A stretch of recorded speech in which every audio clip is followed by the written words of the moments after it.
لا حول ولا قوة إلا بالله العلي العظيم حسبنا الله ونعم الوكيل ونعم المولى ونعم النصير أعوذ بالله من الشيطان الرجيم بسم الله الرحمن الرحيم الحمد لله الذي يؤمن الخائفين وينجي الصالحين ويضع المستكبرين ويهلك ملوكا ويستخلف آخرين والصلاة والسلام على رسول ثقلين محبوب رب المشرقين والمغربين جد الحسن والحسين نبينا سيدنا بالقاسم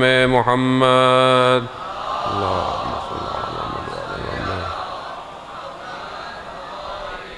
وآله الطيبين الطاهرين المعصومين لا سيما بقية الله في الأرضين روحي وأرواحنا لتراب مقدم الفداء ولعنة الله على أعدائهم أجمعين من الآن إلى قيام يوم الدين بسم الله الرحمن الرحيم رب اشرح لي صدري ويسر لي أمري واحلل عقدة من لساني يفقهوا قولي أما بعد فقد قال الله تعالى في كتاب الحكيم والقرآن المجيد بسم الله الرحمن الرحيم وما خلقت الجن والإنس إلا ليعبدون صلوات بھیج دیں محمد والوں.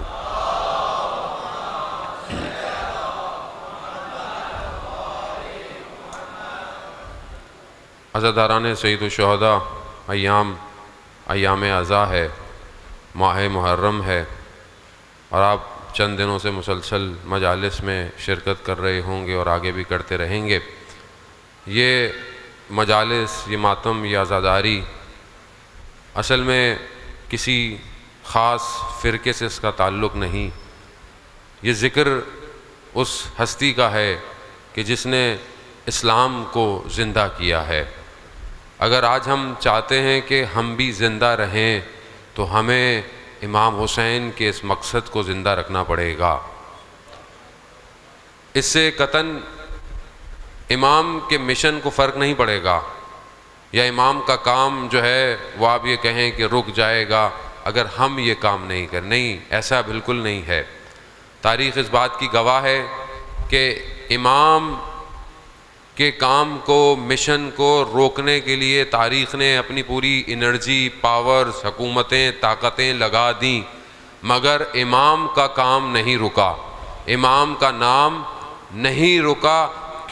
کیونکہ خدا خود اس امر کی حفاظت کر رہا ہے. اب اگر ہم خود زندہ رہنا چاہتے ہیں، ہم چاہتے ہیں کہ ہم مردہ نہ ہوں، تو ہمیں اس عزاداری کو زندہ رکھنا پڑے گا. اور یہی وجہ ہے کہ آج آپ دیکھیں کہ پوری دنیا کے اندر ہر جگہ پر، ہر شہر، ہر ملک کے اندر جو ہے وہ امام حسین علیہ السلام کا ذکر ہو رہا ہے. یہ خدا کی طرف سے ایک نعمت ہے جو خدا نے ہمیں عطا کی ہے.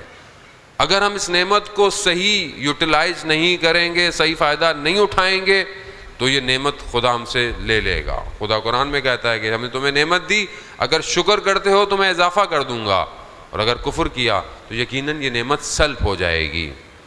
اگر ہم چاہتے ہیں کہ صحیح مقصد کی طرح عزاداری آگے بڑھے اور آنے والی نسل جو ہے وہ صحیح پیروکار ہو، تو ہمیں اپنے زمانے میں اپنا فرض صحیح نبھانا پڑے گا.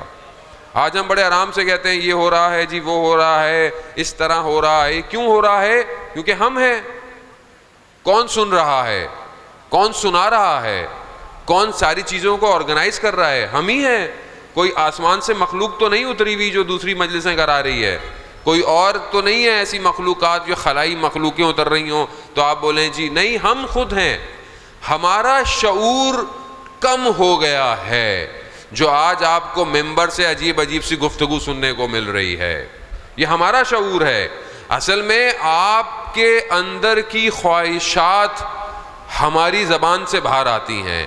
اب آپ مثلاً جی ان کو مت بلائیے، یہ مولانا تو تبلیغ کریں گے، یہ مولانا تو یہ کریں گے، مولانا تو وہ کریں گے. اب کس کو بلائیں؟ تو ان کو بلائیں. کیوں؟ کیونکہ اصل میں آپ خود جو سننا چاہتے ہیں آپ اس کو بلاتے ہیں. یہ آپ کے اپنے اوپر منحصر ہے. وہ آپ اپنے گھر میں مجلس کرائیں, آپ اپنی محلے میں مجلس کرائیں, تو اگر آپ کو کوئی شخص بولے کہ مطلب یہ تو صحیح نہیں پڑھتا, تو یقیناً آپ ہی میں سے کسی نے بلایا ہے, خود تو کوئی نہیں آیا. وہ آپ مجھے بولیں جی آپ مولانا صاحب خود ہی, میں تو خود نہیں آیا, مجھے تو یہ جوان بچے پچھلے 2-3 سال سے بلا رہے تھے, جو اللہ نے توفیق دی پاکستان آنے کی, تو میں آ گیا, وہ نہیں بلا رہے تھے تو میں آیا, وہ نہیں بلاتے میں نہیں آتا. یقیناً آپ نے بلایا. اب جب آپ نے مجھے بلایا ہے تو آپ مجھے جانتے ہیں کہ یہ کیسا شخص ہے, یہ کیا پڑھے گا. یقیناً جنہوں نے نہیں سنا ہوا ان کے لیے الگ ہے, لیکن جو جانتے ہیں, جو بلا رہے ہیں, وہ تو جانتے ہیں یہ کیسا شخص ہے, تو یقیناً وہ وہی پڑھے گا جس طرح آپ اس کو جانتے تھے. تو عزیزان محترم, آج بہت آسان ہے انگلی اٹھانا, یہ کیا ہو رہا ہے, وہ کیا ہو رہا ہے. وہ اصل میں ہم نے خود کیا ہے تو ہو رہا ہے. اگر آپ صحیح عزاداری کو قائم رکھیں یا رکھتے تو یہ حالت نہ ہوتی آج. وہ ہمیں لذت لینے کی عادت ہو گئی تھی ممبر سے, ممبر سے ہمیں جو ہے وہ بہت زیادہ خوب, مولانا صاحب واہ واہ نہ ہو تو مزہ نہیں آئے گا. وہ آپ مزے لینے آئے ہیں مجلس کے اندر, میں کیا کرنے آئے ہیں؟ آپ پہلے ڈیفائن کریں کہ مجلس میں آئے کیوں ہیں, مجلس میں آیا کیوں جاتا ہے, مجلس برپا کیوں ہوتی ہے, مجلس کا مقصد کیا ہے, مجلس کس کے نام پر ہوتی ہے, اور وہ شخص کون تھا کہ جس کے نام پر مجلس برپا کی جا رہی ہے. وہ شخص کون تھا جس نے کربلا میں قیام کیا, وہ شخص کون تھا جو اس شخص کے مقابلے پر تھا. یہ ساری چیزیں آپ کے لیے واضح ہونی چاہیے. وہ اگر آپ کے لیے واضح نہیں ہے, اور یقیناً مجلس واضح کرے گی, ممبر واضح کرے گا, لیکن اگر آج ہم اس مجلس یا ممبر کو کسی اور مقصد کے لیے استعمال کریں تو قصور کس کا ہے عزیزان محترم؟ قصور ہمارا ہے. ہمارے اپنے نفسانی خواہشات ہیں جو ظہور کر رہی ہیں. اگر آج آپ بولیں بس مجلس اچھی ہو جائے, کیسے اچھی ہو؟ رش ہو, نیاز بہت اچھی ہو, یہی ہوتا ہے نا ہمارے ہاں. تو ظاہری بری بات نہیں ہے, آپ بہترین نیاز دیں, جتنا اللہ نے آپ کو دیا ہے آپ بڑھ چڑھ کر دیں. مولا کے معاملے میں کنجوسی نہ کریں. یہ الگ خرافات ہے, نہیں جی یہ تو نیازوں میں اتنا نہیں, دیں نیازیں. اصفہان کا ایک شخص تھا, ایک عالم دین نے خواب بیان کیا کہ جیسے یہاں مجلس کراتے ہیں, وہاں متولی تھا اور وہ ہمیشہ سپانسر کرتا تھا, پیسے دیتا تھا جو بھی خرچ. تو اسے انجمن نے کہا کہ جی خرچہ بہت زیادہ ہو گیا ہے, زیادہ خرچہ ہو گیا ہے. تو اس نے بولا مسئلہ نہیں ہے, اس نے بولا ہمیشہ سے زیادہ ہو گیا ہے. کہنا مسئلہ نہیں. اس نے چیک دیا اور سائن کر کے بلینک چیک دے دیا کہ آپ جو بھی یہ خرچہ لکھ لو. تو عالم دین جو وہاں پہ تھا اس نے خواب میں دیکھا کہ روز قیامت ہے اور لوگ صفوں میں لگے ہوئے ہیں, اور کربلا کے دروازے پر, جنت کے دروازے پر ملائکہ کھڑے ہوئے ہیں, ان کے ہاتھوں میں فائلیں ہیں, اور وہ جو شخص آتا ہے اس کی فائل جو ہے وہ امام حسین علیہ السلام کو دیتے ہیں, امام اس پر سائن کرتے ہیں اور وہ اندر چلا جاتا ہے. جس کو نہیں کرتے ہیں اسے ہٹا دیتے ہیں. جب اس شخص کی باری آئی تو امام نے فائل لی اور بغیر دیکھے سائن کر دیے. تو ملائکہ نے کہا مولا اس کا اعمال نامہ تو دیکھ لیں, اس کے کام تو دیکھ لیں. کہا جو ہماری راہ میں بغیر دیکھے دیتا ہو, ہم بھی اس کے اعمال کو نہیں دیکھتے. عزیزان محترم, یہ امام حسین کا معاملہ ہے. ابھی تک ہم اپنے مولا کو سمجھ نہیں پائے. مسئلہ یہ ہے کہ ہم نے مولا کو, ہم کہتے تو ہیں کہ معصوم ہے, خدا نے انتخاب کیا ہے, لیکن اس پر ہمیں ابھی یقین نہیں ہوا, اپنے وجود سے یقین نہیں ہوا. ہم بھی سمجھتے ہیں خوب ایک شخص ہمارے جیسا, مطلب نہ کہ اپنے جیسا, مگر ہم اس معرفت تک نہیں پہنچے امام کی, جو امام کی معرفت ہو, جسے امامت کہا جاتا ہے. وہ امامت کہ جو نبوت کو بچانے کے لیے خدا نے بھیجی ہے. ہم اس امامت تک نہیں پہنچ پائے ابھی تک. ہمارا معاشرہ ابھی تک امام کو نہیں سمجھ پا رہا. ہم یہ سمجھتے ہیں خوب شیعوں کے فرقے کے اندر امام ہے, جیسے باقی فرقوں میں امام ہے, ہمارا بھی امام ہے, وہ ان کا امام ہے, یہ ہمارے امام ہے. نہیں عزیزان محترم, یہ جو آپ زیارت پڑھتے ہیں, زیارت وارثہ یا باقی زیارتیں پڑھتے ہیں, السلام علیکہ یا وارثہ آدم صفت اللہ, السلام علیکہ یا وارثہ نوح نبی اللہ, السلام علیکہ یا وارثہ عیسیٰ روح اللہ, السلام علیکہ یا وارثہ موسیٰ کلیم اللہ. یعنی کیا؟ یعنی آدم کے وارث ہیں امام حسین, یعنی نوح کے وارث ہیں امام حسین, یعنی عیسیٰ اور موسیٰ کے وارث ہیں امام حسین. وہ بھی حضرت آدم کون تھے؟ حضرت نوح کون تھے؟ اللہ کے نبی تھے. اللہ نے انتخاب کر کر انہیں ہر زمانے میں بھیجا. جو ان کی وراثت رکھتا ہو وہ شخص کیسا شخص ہوگا؟ آپ کے چہروں سے لگ رہا ہے کہ مطلب آپ نبی کی بھی نہیں پہچانتے. مجھے نبوت پڑھنی پڑے گی لگتا ہے دوبارہ. یعنی نبی کون ہے؟ نبی کسے کہتے ہیں؟ نبوت کون ہے؟ وہ بولیں گے ہمیں کیا پتا مولانا صاحب نبی کسے کہتے ہیں. پہلے اللہ تو سمجھائیں ہم لوگوں کو, ہمیں تو اللہ ہی سمجھ میں نہیں آ رہا آج تک. ظاہر ہے ہم توحید کو, ہمیں توحید تو دیکھیں, اللہ اور رسول کی گفتگو ہماری مجلس سے تو ویسے بھی نہیں ہوتی ہے, کیونکہ ہمارا کیا تعلق, وہ تو اہل سنت کے ہیں, ہم تو امام علی سے شروع کرتے ہیں سارا معاملہ. ظاہر ہے ہمارے ہاں تو مولا علی سے گفتگو ہوتی ہے, باقی ہمیں کیا پتا رسول کی کتنی حدیثیں ہیں. ہمیں تو صرف ایک ہی حدیث یاد ہے, من کنت مولا وھذا علی مولا, یا مطلب انا مدینۃ علم وعلی بابوہا. رسول خدا رات کو خاک پہ سجدے پہ رخسار رکھ کر کیا پڑھتے تھے؟ رسول خدا اذان کے وقت پر ان کے چہرے کے اثرات کیا ہوتے تھے؟ رسول خدا کھانے سے پہلے کیا کرتے تھے؟ رسول خدا سونے سے پہلے کیا کرتے تھے؟ مولانا صاحب آپ ہمیں سنت رسول سکھانے آئے ہیں, تو یہ انا مدینۃ العلم وعلی بابہا یہ سنت رسول ہے. حسین منی و انا من الحسین یہ سنت رسول ہے. ان الحسین مصباح الہدیٰ و سفینۃ النجات یہ سنت رسول ہے. رسول کو تو سمجھیں, اصل رسول ہے ہی نہیں میری زندگی میں, اللہ کا نبی میری زندگی میں نہیں ہے, پریکٹیکلی نہیں ہے, عملی نہیں ہے. میرے گھر میں رسول کی گفتگو نہیں ہے, مجھے عشق رسول نہیں ہے.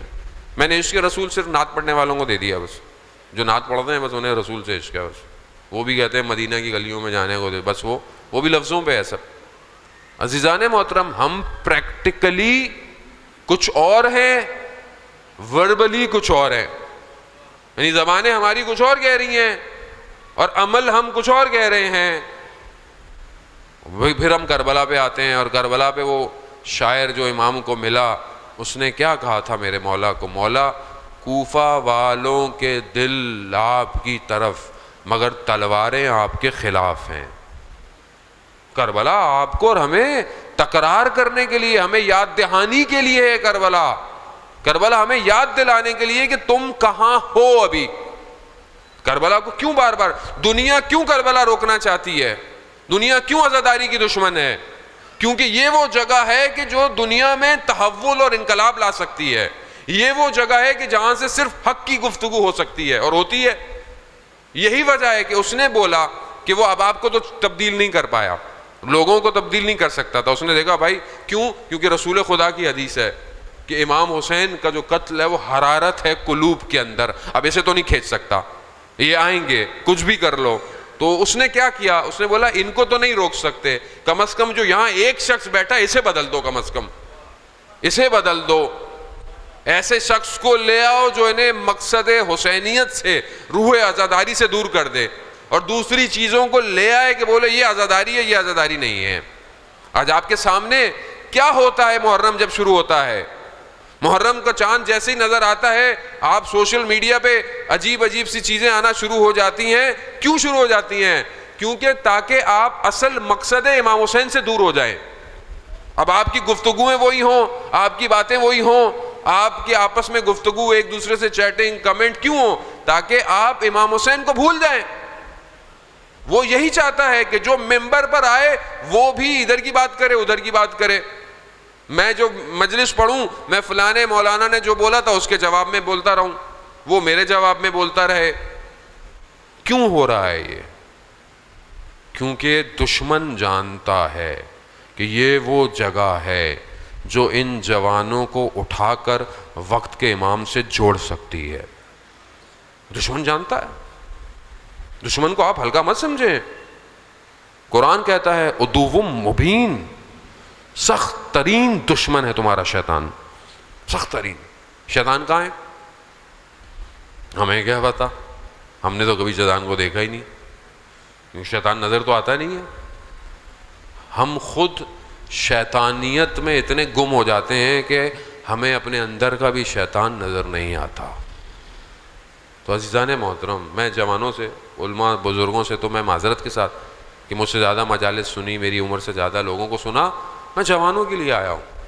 عزیزان محترم, اگر ہم اپنے وقت کے امام کو اس کربلا سے اٹھ کر نہیں پہچان پائے تو پھر کوئی اور جگہ نہیں ہے امام کو پہچاننے کی, کوئی اور یونیورسٹی نہیں ہے جو آپ کو امام زمانہ سے ملائے. یہی کربلا ملائے گی آپ کو. ہم امام سے ملے, ہم امام کے لیے اپنی چیزوں کو صحیح کریں.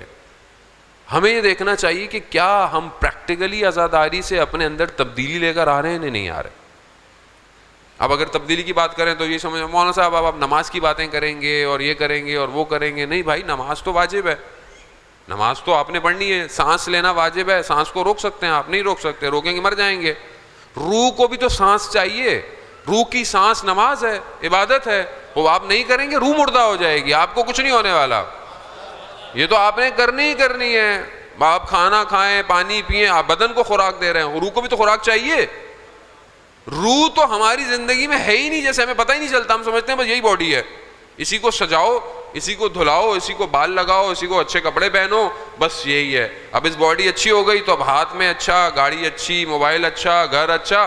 اب یہ سب مادیت بڑھتی چلی جا رہی ہے, اور یہ سب وہ ہے جو آپ اپنے بدن کے لیے کر رہے ہیں. روح کے لیے میں کیا کر رہا ہوں, روح کو کتنا ٹائم دے رہا ہوں, روح کی خوراک پوری ہو رہی ہے کہ نہیں ہو رہی ہے. اور اگر میں نماز پڑھتا بھی ہوں تو میری نماز, میں آپ کو نہیں خدا نہ خواستہ, میری نماز کتنی دیر ہے؟ 5 نمازوں کا آپ ٹائم نکال لیں تو پوری نماز کا ٹائم کر کے بہت آدھا گھنٹے میں آپ 5 نمازیں پڑھ لیں گے. میں بہت کھلے دل سے بتا رہا ہوں, آدھے گھنٹے میں 5 نمازیں ہو گئی. اس آدھے گھنٹے میں سجدے کتنی دیر تھے؟ آپ سکاڑتے جائیں. ہمارے تو, میرے جیسے آدمی تو سیکنڈ کے سجدے میں اٹھا بیٹھا, اٹھا بیٹھا, اٹھا بیٹھا.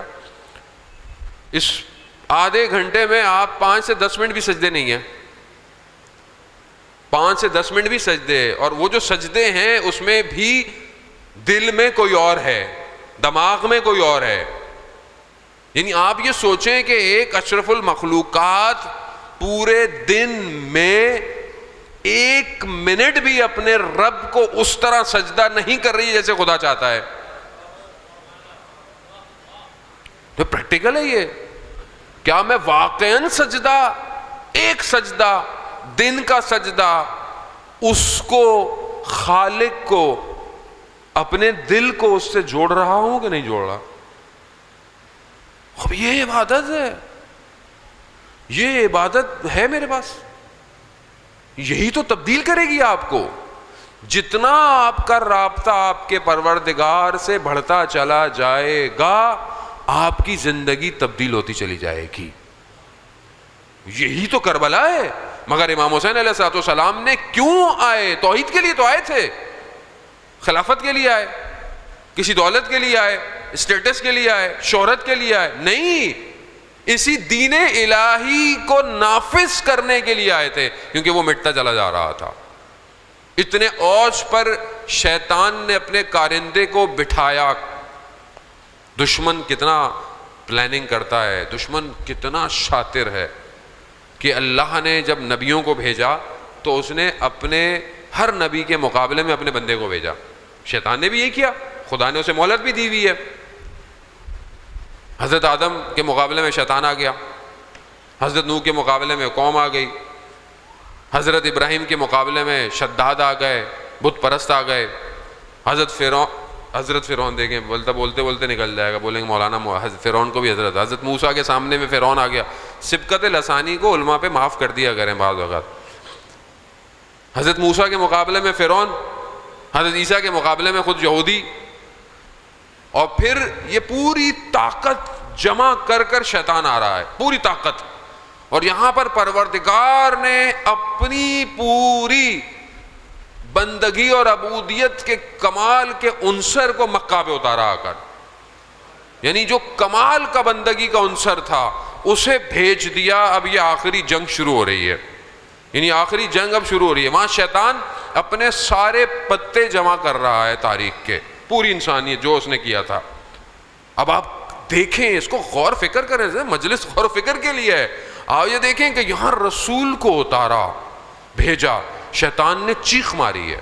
آپ نے سنا تاریخ میں ہے, شیطان نے چیخ ماری. جب نبوت کے لیے مبعوث کیا, شیطان نے چیخ ماری. اور میرا مولا کہتا ہے کہ میں نے بھی اس چیخ کو سنا. ہم اپنے امام کو نہیں پہچانتے, ہم صرف زبان سے مولا علی مولا علی ہے.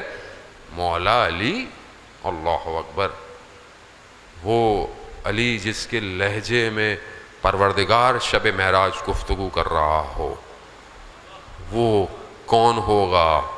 رسول خدا سے پوچھیں۔ رسول خدا فرماتے ہیں اے علی، خدا کو مجھے اور تمہارے سوا کوئی نہیں پہچانا، اور مجھے تمہارے اور خدا کے سوا کوئی نہیں پہچانا، اور علی تمہیں میرے اور خدا کے سوا کوئی نہیں پہچانتا۔ بھئی امام علی، ہمیں تو مسئلہ ہی نہیں ہے یار۔ اللہم صلی علی محمد۔ ہمارے لیے تو مسئلہ ہی نہیں ہے، مولا مولائی یہ بن جاؤ، ہم مولا آپ کا ہے، آپ کا جو دل چاہے آپ مولا کے ساتھ کر لو، اور میرا مولا نہیں ہے۔ بھائی میرا مولا وہ ہے جو عبادت کرتا ہے، میرا مولا وہ ہے جو گھر میں 1000 تکبیریں بلند کرتا ہے، میرا مولا وہ ہے کہ جو سائل کی مدد کرتا ہے، میرا مولا وہ ہے جس کے دورے حکومت میں کوئی یتیم بھوکا نہیں سویا، میرا مولا وہ ہے جو اپنا درگزر کرتا ہے، میرا مولا وہ ہے جو اسلام کی خاطر 25 سال خاموش بیٹھا رہا، اسلام کی خاطر 25 سال خاموش بیٹھا رہا۔ یہ میرا مولا ہے، یہ میرا مولا ہے کہ جس نے سر جو ہے وہ اپنا سجدے کی حالت میں دیا، بسم اللہ و باللہ، یہ میرا مولا ہے، میری مرضی۔ اب آپ کے میں مولا کو کچھ نہ کہوں، آپ بولے میرے، تو آپ میرے مولا کو کیوں ڈسٹرب کر رہے ہو؟ بھائی آپ اپنے مولا کو رکھو اپنے پاس، آپ کو آپ کا مولا قبول، میرے مولا کو مت کچھ کہو، کیونکہ میرے مولا کا حقیقی وارث زندہ ہے۔ جب وہ آئے گا، اور وہ بس آنے والا ہے، یہ بھی بتا دوں، کوئی یہ تو نہیں کہہ سکتا کہ کب آئے گا، لیکن عصر ظہور اپنے متوقع حالات اور نشانیوں سے قریب آ چکا ہے۔ وہ آنے والا ہے، وہ جس دن آئے گا اس دن پتہ چل جائے گا صحیح مولا کسے کہتے ہیں۔ آپ بھی ہوں گے یہیں پہ، ہم بھی یہیں پہ ہوں گے، اللہ کرے کہ ہم اپنے مولا کے ساتھ ہوں۔ مہم یہی ہے، کیونکہ زبان سے الاجل کہہ دینا الگ ہے، اور کربلا میں امام کو دیکھ کر اپنا سب کچھ چھوڑ کر جانا کربلا الگ ہے، اور کربلا پہنچنا کمال نہیں ہے، کربلا میں پہنچ کر امام کے لشکر میں ہونا کمال ہے۔ ورنہ کربلا تو شمر بھی تھا، کربلا میں عمر ابن کربلا سارے لوگ تھے، مگر امام کی طرف ہونا کربلا میں کمال ہے۔ عزیزان محترم، آج بھی کربلا برپا ہے، آج وقت کا دشمن آپ کے سامنے ہے، مختلف چہرے بدل بدل کر آ رہا ہے، میں کہاں ہوں؟ مجھے کیا دنیا میں کیا ہو رہا ہے، میرا کیا تعلق ہے؟ میرا کام چل رہا ہے، میری نوکری چل رہی ہے، میرا بزنس چل رہا ہے، میرا کاروبار دکان چل رہی ہے، بس ٹھیک ہے، بس مجلس میں چلے جاتے ہیں، کیا سن کے آ جائیں گے، مولانا ٹینشن دیتے ہیں، پتہ نہیں، چھوڑو اپنا کام کرو۔ میں تو ایسے ہی ہوں۔ ایک عالم دین بیان کرتے ہیں، ہمارے استاد حوضہ نجف کے اندر اپنے درس سے پہلے امام زمانہ کی گفتگو کیا کرتے تھے، اتنی گفتگو کرتے تھے کہ مشہور ہو گئے کہ یہ امام زمانہ کا تذکرہ کرتے ہیں۔ کہتے میں ایک دن درس سے پہلے چلا تو دیکھا چہرہ کا رنگ اڑا ہوا ہے، پریشان بیٹھے ہیں۔ میں نے پوچھا کہ استاد کیا ہوا؟ کہا امتحان میں فیل ہو گیا۔ کہا استاد آپ کا کون سا امتحان، آپ تو استاد ہیں؟ کہتا ہے میں رات کو خواب میں سو رہا تھا، میں نے دیکھا خواب میں شور ہو رہا ہے، شور میں آواز آئی کہ امام زمانہ کا ظہور ہو گیا ہے۔ تو میں نے کہا، تو پھر آواز آئی کہ ہمارے ہی شہر میں امام آئے ہوئے ہیں۔ تو میں جلدی سے اٹھا، میں نے بڑے اچھے کپڑے پہنے اور میں باہر نکلا۔ جب میں باہر نکلا تو لوگ ادھر سے ادھر، ادھر سے ادھر، اور کوئی مجھے ٹکر مار رہا ہے، کوئی میری ابا کے اوپر چڑھ گیا، کوئی، تو میں دیکھ رہا ہوں عجیب لوگ ہیں، میرا احترام نہیں کر رہے، کوئی توجہ نہیں کر رہے، اتنا بڑا استاد ہے یہ۔ کہتے میں خیر بڑی مشکل سے جہاں پر امام تھے پہنچا، بہت مشکل سے پہنچا، اور میں نے امام کے قریب جا کر امام کو کہا مولا آپ کو آنے کی کیا ضرورت تھی، ہم تھے نا۔ یعنی یہ وہ نفس ہے کہ جو امام کو آنے نہیں دے رہا، حقیقت ہے عزیزان محترم۔ یعنی میں اس ریشم کے کیڑے کی طرح اپنے گرد اس کو بن رہا ہوں، اور میری میں میرے وجود کو مار رہی ہے، خود گھٹ کے مر جاتا ہوں۔ امام کہاں ہے میری زندگی میں؟ ہے امام؟ متى ترانا، میں کب دیکھوں گا آپ کو مولا۔ عزیزان محترم، یہ معاملہ بہت سنگین ہے، ہم بہت ریلیکس چل رہے ہیں، میں آپ کو بتاؤں ریلیکس نہ ہوں بہت زیادہ زندگی میں، بہت معاملہ سنگین ہے، اور جو کربلا کو مانتے ہیں انہیں بہت ہوشیار اور بہت بابصیرت ہونا چاہیے۔ جہاں پر پروردگار نے رسول کو بھیجا وہاں شیطان کو رسول خدا کو مبعوث کیا، شیطان نے چیخ ماری، اب شیطان نے پوری طاقت لگائی مکہ کے اندر کہ رسول کا مقابلہ ہو، رسول کا، اور آپ کے سامنے رسول خدا کو اتنی اذیت ملی، اتنی اذیت ملی کہ رسول خدا نے خود فرمایا کہ جتنی مصیبتیں اور مشکلیں مجھ پر پڑی کسی نبی پر نہیں پڑی۔ انبیاء کو آروں سے کاٹ دیا گیا، مگر رسول خدا کہتے ہیں مجھ پر بہت مشکلیں پڑیں جو کسی نبی پر نہیں پڑی۔ اتنا مشکل ہے، رسول خدا کو ہجرت کرنی پڑ گئی، ہجرت کی، چلے گئے۔ اب دشمن منافق کے چہروں میں اسلام میں داخل ہو گیا۔ سورہ منافقون کا تذکرہ، اب آپ دیکھیں نا کہ جیسے ہی رسول خدا دنیا سے گئے، منافق کہاں ہیں؟ رسول خدا زندہ ہیں، آیتیں نازل ہو رہی ہیں منافقوں کے، جب رسول خدا گئے تو تاریخ میں آپ کو منافق نظر ہی نہیں آ رہا۔ کیوں نظر نہیں آ رہا؟ کیونکہ منافق نے چہرہ اتنا مسخ کر لیا تھا کہ وہ سمجھ میں نہیں آیا کہ منافق کہاں گیا، وہ خود آ گیا، وہ خود اپنی جگہ اس نے بنا لی اور آ گیا۔ اور اتنا خدا نے انتظام کیا رسول خدا کے لیے 1,24,000 کو بھیج کر انسانیت کو اوج اور کمال تک پہنچانے کے لیے، لیکن ابھی صرف 50 سال گزرے تھے، اور 50 سال میں رسول خدا کے منبر پر یزید جیسا شخص آ کر بیٹھ گیا۔ یہ تھا شیطان کا کارنامہ جو اس نے کیا۔ یہ 1-2 دن کا نہیں ہے، یہ اس نے بہت لمبی پلاننگ کی، جو ایسے شخص کو آ کر بٹھایا، یعنی جو وہ کر سکتا تھا اس نے کر لیا، جو وہ کر سکتا تھا۔ اس لیے یزید نے آ کر کیا بولا؟ یہ وحی وغیرہ کچھ نہیں تھی، یہ سب بنی ہاشم کا ڈھونگ تھا۔ پہلی بات آتے ہی اس نے وحی کا انکار کیا، اور منبر رسول پر بیٹھا ہوا تھا۔ اب ہم لوگ بعض اوقات تاریخ میں سوچتے ہیں نا، یہ کیسے مسلمان تھے، یہ کیسے لوگ تھے، یہ کیسی امت تھی کہ منبر رسول پر عجیب عجیب سے لوگوں کو بٹھا دیا، کہیں مروان ہے، کہیں یہ ہے، کہیں وہ ہے، کہیں ابن زیاد ہے۔ اب بہت سخت بات ہے لیکن برا مت مانیے گا، ابھی کیا ہو رہا ہے؟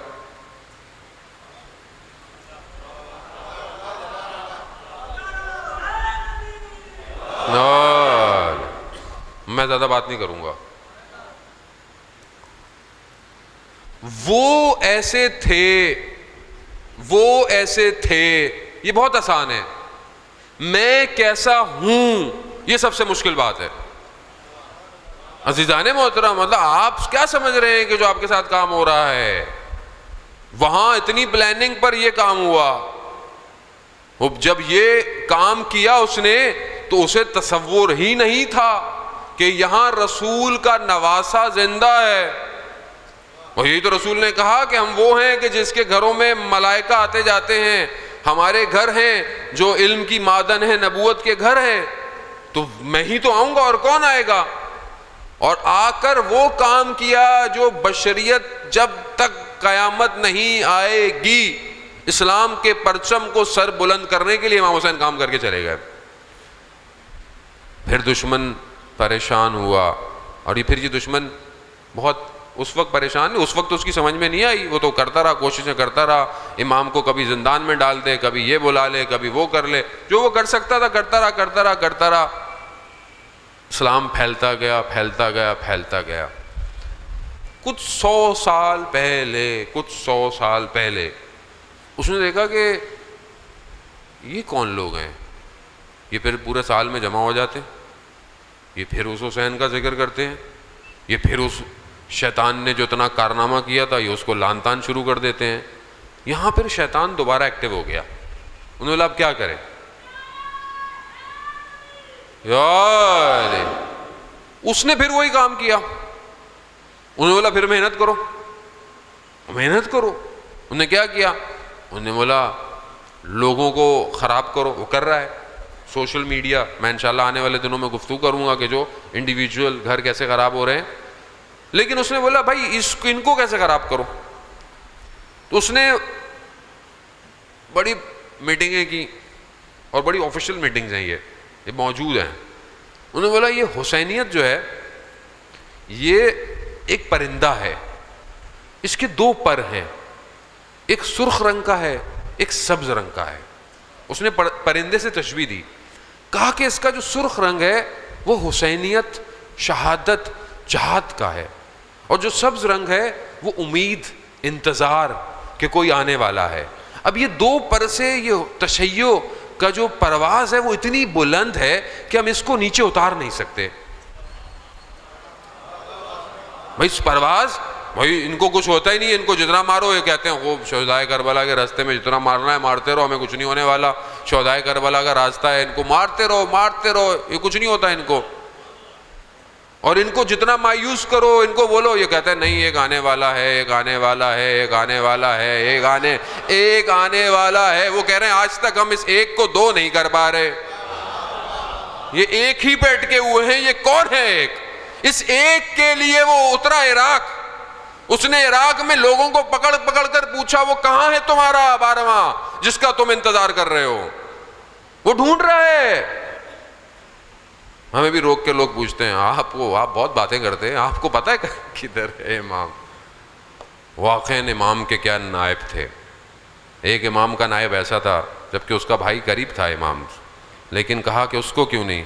کہا دوسرے کو اس لیے نائب بنایا ہے کہ اگر اس کی ابا کے اندر بھی امام ہوگا اور ابا کو کاٹ بھی دیا جائے گا تو یہ نہیں بتائے گا امام کہاں ہے. ہم تو آپ ویسے پوچھ لیں، ہم تو ویسے ہی بغیر بتائے بتانا شروع کر دیتے ہیں باتیں، ہمیں پتہ ہی نہیں ہے کون پوچھنے والا، کیا پوچھنے والا. عزیزان محترم، یہ اس نے سوچا. اس نے بولا اب کیا کریں، اس پرندے کو روکیں کیسے؟ کہا اس کے پروں کو نقصان دو، اس کے پروں کو کاٹو. پرندے کے آپ پر کاٹ دیں پرندہ گر جاتا ہے. انہوں نے بولا اس کے پرندوں کو نقصان دو. اور اس نے بہت پلاننگ کی. اس نے بولا فلسفہ انتظار کو مایوسی میں، فلسفہ انتظار کو کہ ہاتھ پہ بیٹھ کر انتظار کرنا چاہیے، ہمیں کچھ نہیں کرنا، ہمیں یہ نہیں کرنا، وہ نہیں کرنا، بس دعائیں پڑھتے رہو بیٹھ کر امام کو یاد، بس اور کچھ نہیں کرنا. یہ اس نے کیا. کافی حد تک وہ آپ کے سامنے وہ کامیاب ہے. اس نے بولا دوسرا پر عزاداری، حسینیت، خوب اس کو کیسے خراب کرو؟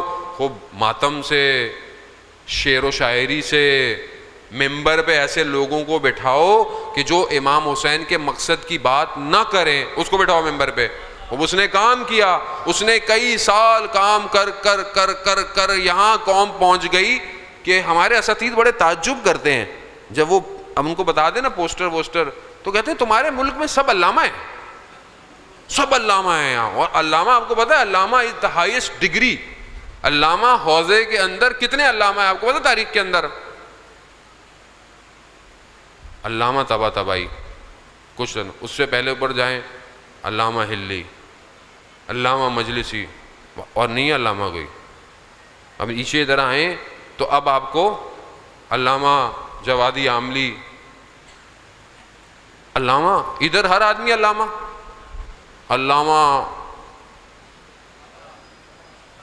تو یہ عین سے الف سے یہ کسی کو نہیں پتا بھی کون سا علامہ ہے یہ. عزیزان محترم، آپ کو یہ کیا کیا؟ یہ اسی نے تو کیا ہے، یہ وہ کر رہا ہے. زبان ایسی پیدا کرو، اتار چڑھاؤ ایسے ہوں، 25 بندے خود ہی لے کر آ جاؤ، نعرے مارو، پکڑ پکڑ کے بٹھاؤ. پنجاب میں تو عجیب حالت ہے، یعنی وہ بندہ مصائب پڑھ انہیں نہیں بیٹھے شاہ صاحب کا، عجیب. عوام تو تشنا ہے عزیزان محترم، اس کو تو جو آپ دیں گے وہی کرے گی نا. عوام تو تشنا ہے، آپ اس کو جو سنا دیں. تو یہ اس نے ایسا کام کیا کہ آج آپ کو نتیجے بہترین طریقے سے نظر بھی آ رہے ہیں. لیکن اس جو شخص یہ بات کر رہا تھا کہ ان پروں کو نقصان پہنچاؤ، یہ پرواز نیچے لے کر آئے گا، لیکن اس نے آخری بات کی. اور اس نے کیا کہا؟ اس نے کہا مگر اس پرندے نے ایک ذرہ پہنی ہوئی ہے، ایک شیلڈ پہنی ہوئی ہے.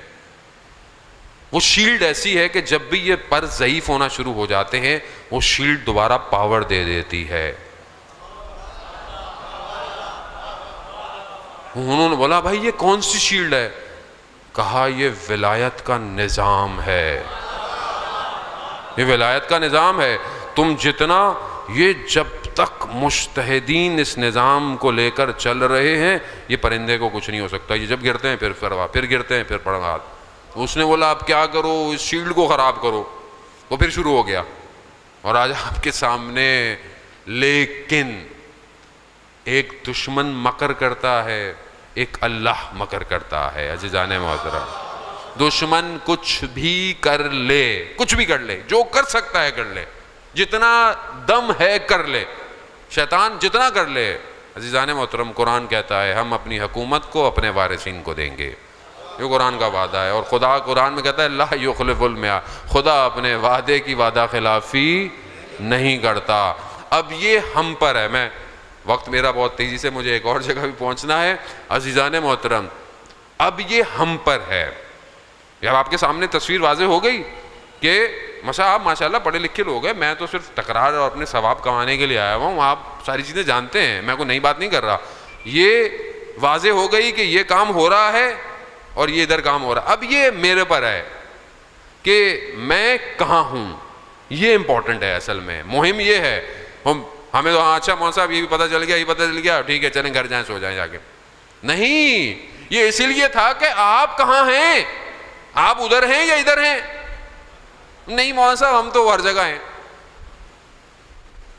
یا ہم درمیان میں ہیں. درمیان میں کون ہوتا ہے؟ درمیان میں تو کوئی نہیں ہوتا بھائی. نہیں، کربلا دو بلاک بتاتی ہے، یا حق یا باطل، بس تیسرا کوئی نہیں ہے. تیسرا شخص کربلا میں کوئی نہیں ہے جو یہ کہہ رہا ہو کہ نہیں میں بیٹھا ہوا دیکھ رہا تھا، میں دشمن کے ساتھ. نہیں، جنہوں نے کچھ نہیں بھی کیا وہ بھی دشمن کے ساتھ ہیں. کیوں؟ کیونکہ جب اپنے سامنے حق دیکھ رہے ہیں تو کیوں نہیں آ رہے حق کی طرف؟ حق کی طرف کیوں نہیں آ رہے؟ نہیں، ہم تو کچھ نہیں، ہم دیکھ رہے ہیں. وہ ہم دیکھ رہے ہیں تو پھر روزے قیامت جو چھتر پڑیں گے پھر ہم بھی دیکھیں گے، پڑھیں گے. عزیزانے محترم، خوش نہ ہو، قیامت بہت خطرناک ہے. برزخ عالم قبر بہت خطرناک ہے معاملہ.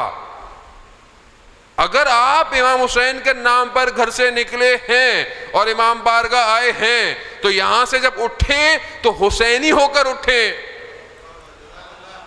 حسینی ہونا چاہیے کردار میں، رفتار میں. یہ نہ ہو کہ مجلس ممبر پہ کچھ اور ہے، گھر میں کچھ اور ہے، بازار میں کچھ اور ہے، خلوت میں کچھ اور ہے، تنہائی میں کچھ اور ہے. نہیں، پھر کردار بنے.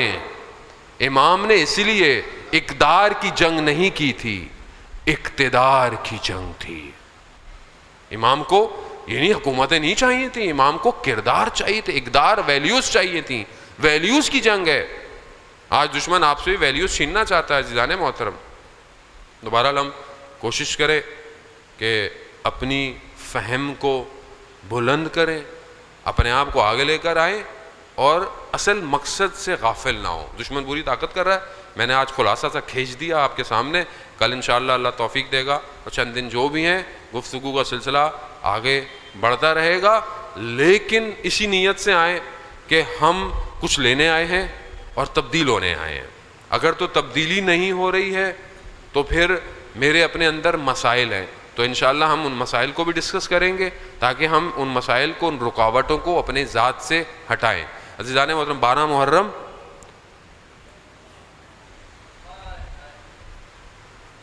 لٹا ہوا، آپ نے سلام میں مرثیے میں پڑھا، سنا، کاروان بڑی رونق کے ساتھ کربلا پہ اترا تھا، خیمے لگے تھے. ہماری سید زادیاں بڑے احترام کے ساتھ اتاری گئی تھیں.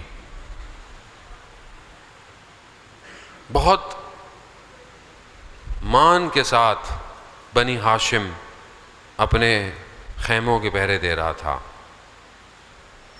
مگر جیسے ہی بنی ہاشم کے چراغ بجھتے گئے،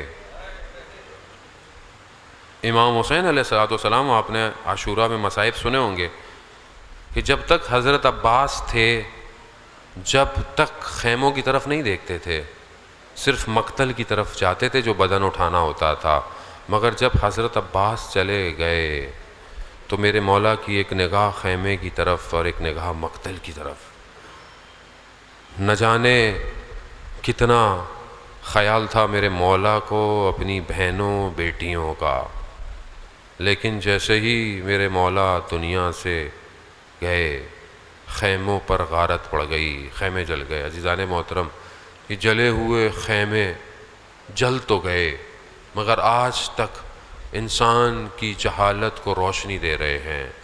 یہ جلے ہوئے خیمے ہیں عزیزان محترم، یہ دشمن نے خیمے جلائے، سمجھا کہ شاید میں اس خاندان کو مٹا دوں گا، مگر میرا سلام ہو بی بی زینب سلام اللہ علیہا پر کہ جنہوں نے اپنے بھائی کے اس پیغام کو ایسا زندہ رکھا کہ آج تک اسلام کی بقا زینب سے ہو رہی ہے۔ یہی تو ہے عزیزی، بڑا پیغام ہے یہ حضرت زینب کا کہ کربلا می ماند اگر زینب نہ بود، فارسی کا مصرع ہے کہ کربلا میں رہ جاتی اگر زینب نہ ہوتی۔ اور کتنا پیار ہے بھائی اور بہن کو، اور یہی بہن اب ہاتھوں میں رسیاں ہیں اور عجیب سی حالت ہے۔ یعنی ہمارے لیے پڑھنا شاید بہت آسان ہو لیکن ان کیفیت کو سمجھنا بڑا مشکل ہے عزیزان محترم۔ یہی تو وجہ ہے کہ میرا چوتھا امام کئی سال تک گریے کرتا رہا، اور وقت کے امام نے بھی زیارت ناہیہ میں جس غم کو سب سے بڑا کہا ہے، غم بہت بڑے بڑے تھے کربلا میں، حضرت علی اکبر کا غم بہت بڑا غم تھا کہ میرا مولا امام حسین کہتے ہیں خاک ہو ایسی زندگی پر علی اکبر تمہارے بعد، خاک ہو، یعنی میرے مولا کے جملے ہیں۔ انکسرا ظہری، مولا عباس گئے، کہا عباس میری کمر ٹوٹ گئی، یعنی بڑے غم تھے، مگر وقت کا امام بھی ان سارے بڑے غموں کے علاوہ صرف اپنی پھپھی کے غم کو یاد کر رہا ہے۔ بڑا سخت ہے عزیزان محترم، آپ تصور کریں کہ آپ کی مائیں بہنیں ہوں، ہماری اوقات ہی کیا ہے، ہماری حیثیت ہی کیا ہے۔ ہم اپنے بازار میں اپنی بہن بیٹی کے ساتھ جا رہے ہوں، کوئی شخص دیکھ رہا ہو تو ہم اس پر لپک پڑتے ہیں، ہم اپنی بہن بیٹی کو لے کے نہیں جاتے کہ جگہ اچھی نہیں ہے، لوگوں کی نظریں اچھی نہیں ہیں۔ یہ ہم اپنے گھر سے، ہماری اوقات کیا ہے۔ اور وہ اہل رسول، وہ سید زادیاں جن کے بالوں کو سورج نے نہ دیکھا ہو، جو اپنے بابا کی زندگی میں باہر تک نہ نکلی ہوں، اللہ اکبر، کہ جب جاتے تھے اگر اپنی والدہ کی قبر مطہر پر کہ جو صرف مولا کو معلوم تھی، تو آگے مولا اور درمیان میں بی بی اور پیچھے جو ہیں وہ بھائی ہوتے تھے۔ حتیٰ میرے مولا کا آخری وقت جب کوفہ میں آیا، جب میرے مولا کے جنازے کے علاوہ جب ضربت لگی اور اس حالت اعتذار میں لے کر آ رہے تھے تو کہا مجھے گھر کے پاس چھوڑ دو۔ کیوں چھوڑ دو؟ اور اصحاب کو کہا خاموش ہو جاؤ، کہیں تمہارے رونے کی آواز میری بیٹیوں تک نہ پہنچ جائے۔ یعنی اتنا مولا خیال کر رہے ہیں آپ کہ آپ کی بیٹیوں تک رونے کی آوازیں نہ پہنچیں۔ اور تاریخ گواہ ہے کہ جب میرے مولا مدینہ سے اپنی ان سید زادی بیٹیوں کو لے کر آئے ہیں تو صبح کا وقت تھا کوفہ پہ، کہا انتظار کرو رات ہو جائے تاکہ کسی کو پتہ نہ چلے اہل حرم داخل ہو رہے ہیں۔ مگر 61 ہجری کا کیسا محرم ہے کہ یہاں پر جب لٹا ہوا کاروان پہنچا تو رات تھی۔ دشمن نے کہا انتظار کرو، صبح جب بازار سج جائیں تو ان کو لے کر آنا۔ کتنا سخت ہے عزاداران محترم، آپ صرف اس بات کو تصور کریں، اور کتنا سخت تھا میرے چوتھے امام کے لیے۔ اور عجیب ہے کہ بچی ہے جو بار بار ایک ہی نیزے کو دیکھ رہی ہے۔ بچی، وہ کیسی بچی ہے اس لٹے ہوئے کاروان میں؟ آپ تصور کریں نا، باپ کا جنازہ ہو، بیٹیوں کو کتنے آرام سے اٹھاتے ہیں، کتنے پیار سے اٹھاتے ہیں۔ باپ کے جنازے کی زینت ہوتی ہے نا، بیٹی بڑے پیار سے بیٹا آ جائیے، بیٹا صبر کیجئے، اللہ اکبر۔ مگر یہاں روزے عاشورہ جب یہ بچی جا کر اپنے بابا کے بدن پر پڑی تو پیار سے نہیں اٹھایا، تعزیانے مارے، تماچے مارے۔ یہی تو وجہ ہے کہ میرا وقت کا امام زیارت ناہیہ میں فرماتے ہیں کہ میرا سلام ہو ان گالوں پر جو کربلا سے کوفہ سے شام تک اپنی رنگت بدلتے رہے۔ الا لعنۃ اللہ علی القوم الظالمین وسیعلم الذین ظلموا ای منقلب ینقلبون۔ پروردگار امام زمانہ کے ظہور میں تعجیل عطا فرما، ہمیں ان کے ناصروں، ان کے مددگاروں میں شمار فرما۔ پروردگار جو کہا ہے، جو سنا ہے، اس پر عمل کرنے کی توفیق عطا فرما۔ پروردگار جہاں بھی ماتم جلوس عزاداری ہو رہی ہے ان سب کی جان مال عزت آبرو کی حفاظت فرما۔ پروردگار جو عزاداری کے دشمن ہیں اگر ہدایت کے قابل ہیں تو انہیں ہدایت فرما، اور جو ہدایت کے قابل نہیں انہیں کیفر کردار تک پہنچا۔ پروردگار پاکستان کو عزت اور استحکام عطا فرما، پاکستان کے داخلی خارجی دشمنوں کو نیست اور نابود فرما۔ پروردگار اسلام کی جہاں جہاں جنگیں لڑی جا رہی ہیں، جو اسلام کے لیے زندگی گزار رہا ہے ان سب کو کامیابی اور نصرت عطا فرما۔ علماء اکرام مراجر اکرام کو طول عمر اور سلامتی عطا فرما۔ جہاں بھی جو بھی عزاداری کے لیے اپنی خدمت انجام دے رہا ہے، چاہے وہ سیکیورٹی ہو، چاہے وہ انتظامیہ ہو، چاہے وہ پولیس ہو، چاہے وہ کوئی بھی جگہ ہو، آرگنائزیشن ہو، مائک صحیح کرنے والے سے جو شخص عزاداری کے لیے اپنی خدمت انجام دے رہا ہے، پروردگار اسے خیر کثیر عطا فرما۔ پروردگار ہم سب کو ان مجالس کے صدقے میں زیارت اربعین امام حسین کی توفیق عطا فرما۔ پروردگار ہمیں کوئی غم نہ دے سوائے غم حسین کے۔ جو بیمار ہیں، بہت سارے لوگوں نے کہا ہے، خاص طور پر جو حاضرین میں بزرگ بیٹھے ہوئے ہیں، جو آپ کے گھر والے ہیں، جو کینسر کے مریض ہیں، ہارٹ کے پیشنٹس ہیں، جو بچے بستر مرگ پر بیٹھے ہوئے ہیں، بیمار ہاسپٹل میں ہیں، پروردگار ان سب کو بیمار کربلا امام سجاد کے صدقے میں شفائے کاملہ اور عاجلہ عطا فرما۔ پروردگار بہت سارے لوگوں نے خاص طور پر کہا ہے ملک سے باہر، یہاں پر جہاں پر بھی، پروردگار جو قید و بند کی اسارتیں جھیل رہے ہیں، پروردگار انہیں اسیران کوفہ اور شام کے صدقے میں جلد سے جلد رہائی نصیب فرما۔ پروردگار ہمیں کوئی غم نہ دے سوائے غم حسین کے۔ اللہم ارزقنا زیارت الحسین فی الدنیا و شفاعتہ فی الآخرہ۔ صلوات بید محمد و آل محمد۔